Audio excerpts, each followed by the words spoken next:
Karena di masjid ada orang yang ibadah, tetapi ada juga orang yang sibuk dengan gibah, membicarakan hal negatif tentang orang lain.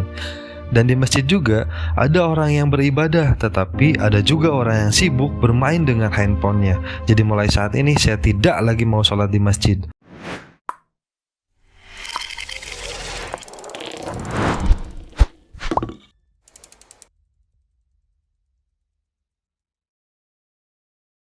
Assalamualaikum warahmatullahi wabarakatuh. Setelah selesai sholat subuh di masjid dan sampai ke rumah, seorang anak bercerita kepada ayahnya, "Ayah, mulai saat ini aku memutuskan untuk tidak lagi sholat di masjid ya ayah. Tolong kabulkan permintaan aku ini." Sang ayah kaget dan bayangkan jika yang dibilang tersebut adalah anak kita. Ayah kebingungan dan terdiam sesaat. Lalu dengan segera ayah menjawab, "Kenapa nak? Kenapa kamu tidak lagi mau untuk sholat di masjid bareng ayah?" Sang ayah sambil mengusap kepala anaknya. Anak tersebut menjawab, "Iya ayah, karena di masjid ada orang yang beribadah. Ternyata ada juga orang yang sibuk dengan gibah, yaitu membicarakan hal negatif tentang orang lain ayah. Dan di masjid juga ada orang yang beribadah, tetapi ada juga orang yang sibuk bermain dengan handphonenya. Jadi mulai saat ini saya tidak lagi mau sholat di masjid ya ayah." Ayah kembali terdiam. Sesaat lalu dengan berat hati ayah tersebut berkata, "Iya, baik. Baik nak, kalau itu permintaan kamu untuk tidak lagi sholat di masjid, akan ayah kabulkan, tetapi dengan satu syarat. Zuhur sampai Isya hari ini kamu tetap harus pergi sholat ke masjid terlebih dahulu.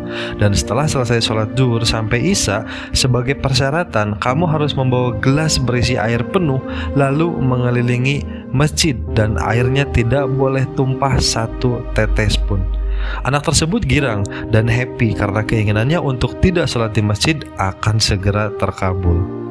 Tibalah waktu siang dan segera bergegas untuk pergi sholat zuhur. Sesuai persyaratan, setelah selesai sholat, anak tersebut mengelilingi masjid sambil membawa gelas berisi air penuh dan tidak boleh terjatuh. Tibalah waktu asar, maghrib, dan selesailah waktu sholat fardu Isya. Lalu anak tersebut memberikan laporan kepada ayahnya karena dia sudah menyelesaikan persyaratan dari ayah untuk tidak lagi sholat di masjid. Ayah, alhamdulillah aku sudah menyelesaikan persyaratan ayah. Yes, aku tidak lagi sholat di masjid." Sebentar anakku sayang," kata sang ayah. "Bolehkah ayah bertanya? Yakinkah kamu sudah mengelilingi masjid setelah selesai sholat hari ini dan airnya tidak tumpah ketika membawa gelas berisi air penuh?" "Yakin ayah, agama mengajarkan tidak boleh berbohong. Jadi aku yakin air dalam gelas ini tidak tumpah saat aku mengelilingi masjid setelah selesai sholat fardu." Baik, kata ayah. "Ketika kamu mengelilingi masjid dengan membawa air dalam gelas, apakah kamu melihat ada orang yang beribadah dan orang yang gibah di masjid?"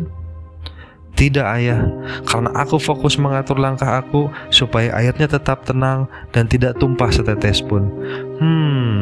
Baik. Tetapi ketika kamu mengelilingi masjid dengan membawa air dalam gelas, apakah kamu melihat ada orang yang beribadah dan sibuk bermain dengan handphone di masjid?" "Tidak juga ayah, karena aku fokus melihat air dalam gelas ini dan sangat hati-hati dalam melangkah supaya airnya tetap tenang dan tidak tumpah setetes pun." Oke, baik kalau begitu anakku sayang.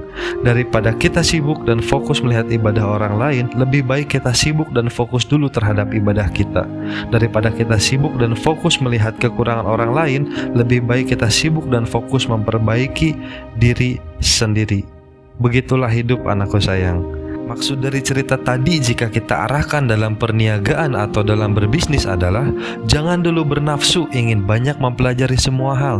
Belajar marketing, belajar selling, belajar branding, belajar iklan, belajar desain, atau belajar copywriting. Kita fokus dulu dalam satu hal dan menjadikan ahli dalam bidang tersebut.